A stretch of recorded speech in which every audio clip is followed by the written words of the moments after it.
place where we ponder our kids with care and creativity. We provide students the room to explore their imaginations and enhance their education. At Singhania Educational Institute, we're not just prepared for the future, we're actively shaping it with technology and innovation. We are preparing to lead tomorrow. Singhania Educational Institute, cultivating knowledge. हमारी कोई रणनीति नहीं है। Samajwadi party के राष्ट्रीय अध्यक्ष श्री अखिलेश यादव जी 19 अप्रैल को यहाँ आ रहे हैं। मैं उनको धन्यवाद देता हूँ और मैं आश्वस्त हूँ कि उनके आने से कार्यकर्ताओं में एक नई ऊर्जा का संचार होगा, एक नया जज्बा पैदा होगा। जहाँ तक निर्णय का सवाल है, मैं समाजवादी पार्टी का अदना सा कार्यकर्ता हूँ। निर्णय पार्टी की मीटिंगों में लिए जाते हैं, निर्णय व्यक्तिगत रूप से नहीं लिए जाते। तो राष्ट्रीय पार्टी के राष्ट्रीय अध्यक्ष जी से मिलकर के बातचीत करके आगे की रणनीति क्या हो सकती है तभी हम तय कर सकते हैं। ये देखना पुलिस का ही काम है, प्रशासन का काम है कि जिन शर्तों के साथ अनुमति दी गई थी उन शर्तों का खुला उल्लंघन हुआ है, हिंसक वातावरण बनाने की कोशिश की गई। और मैं चाहता हूँ, मैंने पहले भी कहा कि कोई हमारी राय से इत्तेफाक करे या न करे, जनतंत्र में सबको अपना विरोध करने का अधिकार है।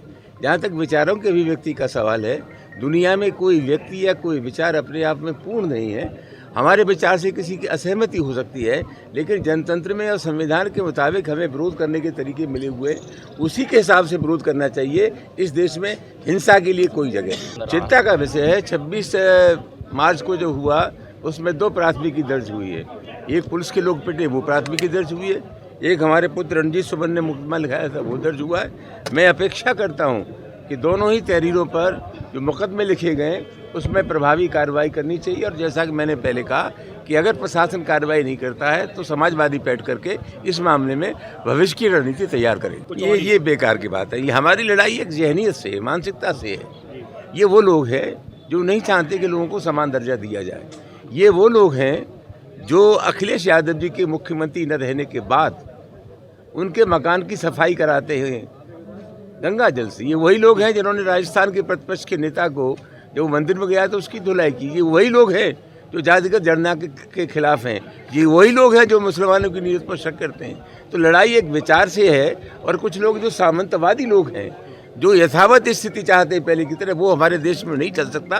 तो ये लड़ाई पीडीए की है और मैं समझता हूँ उसको उतनी गंभीरता से हम ले रहे हैं। नेताजी हमारे बीच में नहीं है, लेकिन मुझे खुशी है कि नेताजी के जाने के बाद बहुत ही मजबूती के साथ श्री अखिलेश यादव पार्टी का नेतृत्व कर रहे हैं। और जैसा कि मैंने पहले आपसे कहा, मैं एक व्यक्ति हूँ, समाजवादी पार्टी का कार्यकर्ता हूँ। आगे आने वाले समय में समाजवादी पार्टी मिल करके पूरी स्थिति का आकलन करके इस मामले में निर्णय करेगी। ऑल इंडिया मनाएगा जर्नी ऑफ जर्नलिज्म का सेलिब्रेशन।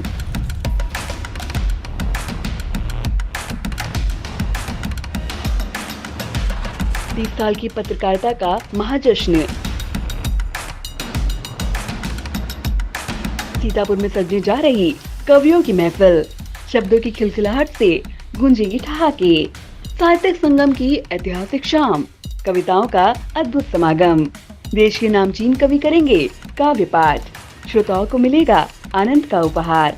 19 अप्रैल को सीतापुर में होगा रचनाओं का महाकुंभ। एक मंच पर उतरेंगे कविताओं के सितारे, डॉक्टर सुनील जोगी के ठहाके, डॉक्टर विष्णु सक्सेना की फुहार, मनिका दुबे की शायरी, विकास बौखल के व्यंग, नीलोत्पल मृणाल की रचनाएं, अशोक चारण का ओज, असम मेहताब के तरन्नुम, जगजीवन मिश्र, अमरीत चौहान की गुदगुदाहट और भी बहुत कुछ। तो आइएगा जरूर ऐतिहासिक शाम का साक्षी बनने। 19 अप्रैल दिन शनिवार को सीतापुर के हेमपुर में ऑल इंडिया करेगा आपका इंतजार। Sai Sanjivani hospital, station road, Sitapur. Sitapur का पहला मल्टी स्पेशलिटी हॉस्पिटल, जहां आपको जनरल फिजिशियन, हड्डी रोग, स्त्री रोग, जनरल सर्जरी, नाक कान गला और न्यूरो के डॉक्टर उपलब्ध हैं। साई संजीवनी में आयुष्मान कार्ड धारकों का मुफ्त इलाज और टीपीए कार्ड धारकों के लिए कैशलेस सुविधा उपलब्ध की गई है। हॉस्पिटल में आईसीयू, वेंटिलेटर, बाईपैप व डायलिसिस की सुविधा भी उपलब्ध है। Sai Sanjivani hospital, station road, Sitapur.